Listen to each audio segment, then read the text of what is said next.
नमस्कार दोस्तों, जय जोहार। मैं कौशल तिवारी और बीनिया संध्या में आपका स्वागत है। नौकरी देने के नाम पर सत्ता में आई सरकार यदि नौकरी ही छीनने लग जाए तो फिर इसे क्या कहा जाए। आप सुनकर चौंक जाएंगे कि सरकार कैसे नौकरी छीन रही है। लेकिन आज हम बात कर रहे हैं रेगुलर कर्मचारियों को नौकरी से निकालने का। 2, 4, 10 नहीं, 22 कर्मचारियों को नौकरी से निकाल दिया गया। ये सरकार का खेल है, विष्णुदेव साय सरकार का। और ये किस विभाग में हुआ है और किस तरीके से सत्ता ने खेल खेला है उसे हम बताएं। उससे पहले हम आपको बता देते हैं कि जब चुनाव हो रहे थे विधानसभा के, तो देश के प्रधानमंत्री नरेंद्र मोदी ने कहा था कि मोदी की गारंटी मतलब गारंटी पूरा होने की भी गारंटी। 57,000 शिक्षकों की भर्ती का मामला था।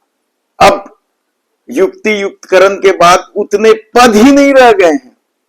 10,000 स्कूल बंद कर दिए गए।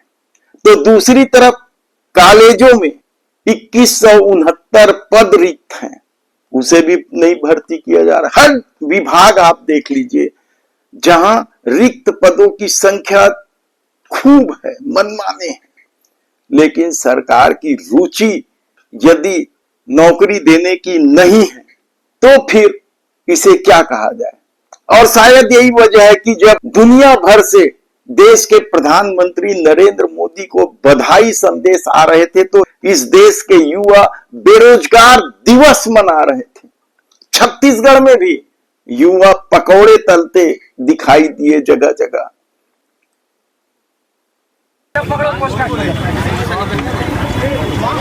नरेंद्र मोदी मुर्दाबाद मुर्दाबाद मुर्दाबाद। नरेंद्र मोदी मुर्दाबाद मुर्दाबाद मुर्दाबाद।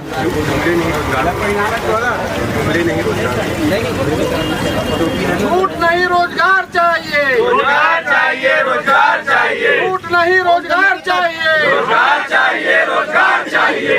नहीं, रोजगार चाहिए, रोजगार चाहिए, रोजगार चाहिए। जुमला नहीं, रोजगार चाहिए, रोजगार चाहिए, रोजगार चाहिए।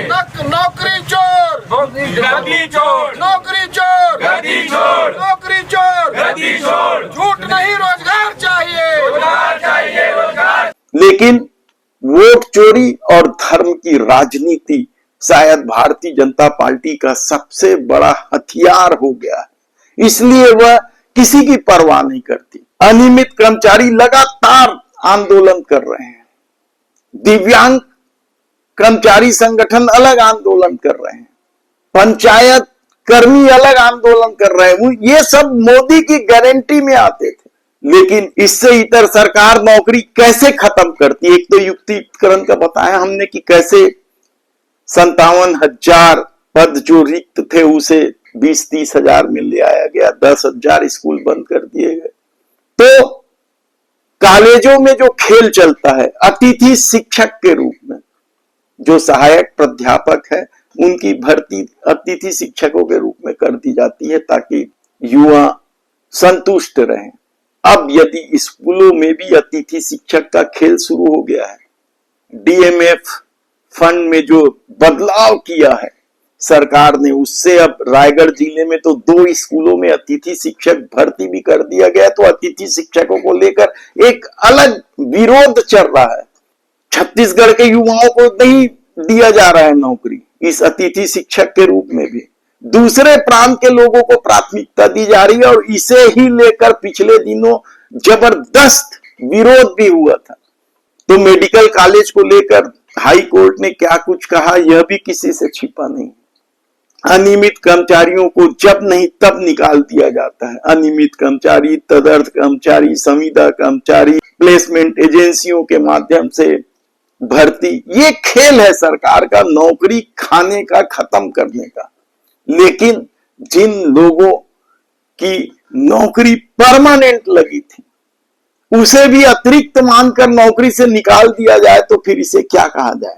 हालांकि जो प्रताड़ित कर्मचारी हैं वे सब के सब कोर्ट चले गए हैं। उन्हें लंबे समय से वेतन नहीं दिया जा रहा था, यानी पूरा खेल था नौकरी से निकालने का। पूरा मामला आप सुनेंगे तो चौंक जाएंगे। मामला नगर निगम बिलासपुर का है, जहां 22 कर्मचारियों को अनुकंपा नियुक्ति मिली थी। आप सबको मालूम है अनुकंपा नियुक्ति कैसे दी जाती है। जब परिवार के किसी सदस्य की मृत्यु हो जाती है तो उसके आश्रितों को अनुकंपा नियुक्ति दी जाती है और ये परमानेंट नियुक्ति होती है। ऐसे 22 लोगों की नियुक्ति नगर निगम बिलासपुर में हुई थी और ये किसी और ने नहीं, अरुण साव के आदेश पर हुआ था। 10 जनवरी 2025 को नगरीय निकाय मंत्री भी हैं, वे ही अध्यक्ष थे जब मोदी की गारंटी को लेकर चुनाव लड़ा जा रहा था। और वर्तमान सरकार के सबसे ताकतवर मंत्रियों में से है उप मुख्यमंत्री अरुण साव। उन्होंने 10 जनवरी 2025 को इन 22 कर्मचारियों को नियुक्ति देने का आदेश दिया था। लंबे समय से पेंडिंग था, नियुक्ति मिल गई, सब लोग खुश थे, उनके परिवार खुश थे, लेकिन उन्हें तनख्वाह नहीं दिया जा रहा था। वित्त विभाग स्वीकृत नहीं किया था। वित्त विभाग यानी ओपी चौधरी का विभाग स्वीकृत नहीं किया जा रहा था और यह बताया गया इन्हें नौकरी से निकालते समय कि स्वीकृत पद के अतिरिक्त नियुक्ति हुई है। गजब है। यदि बिलासपुर नगर निगम में जो स्वीकृत पद है उससे अधिक नियुक्ति की जा रही है तो क्या नियुक्ति के समय इस बात की जानकारी नहीं ली गई थी? और अब जब वे 6-7 महीने काम करने लग गए, एक आशा और संतोष के साथ जीने लग गए, तो उन्हें नौकरी से निकाल दिया गया। हालांकि पहले ही पेशी में जब ये लोग न्यायालय गए तो कोर्ट ने साफ हस्तक्षेप करते हुए कहा कि इन्हें प्लेसमेंट कर्मियों की तरह वेतन तो दो और ये काम करते रहेंगे प्लेसमेंट में जिस तरीके से लोग काम करते हैं।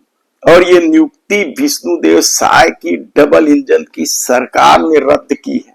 न्यायालय में मामला चलेगा तब तक इन्हें प्लेसमेंट कर्मचारियों की तरह वेतन मिलेगा। ये राहत की बात तो हो सकती है, लेकिन सत्ता का ये खेल क्या आने वाले दिनों में और भी दूसरे नियमित कर्मचारियों पर गाज गिरेगा? क्योंकि सत्ता कई तरह का खेल खेलती है।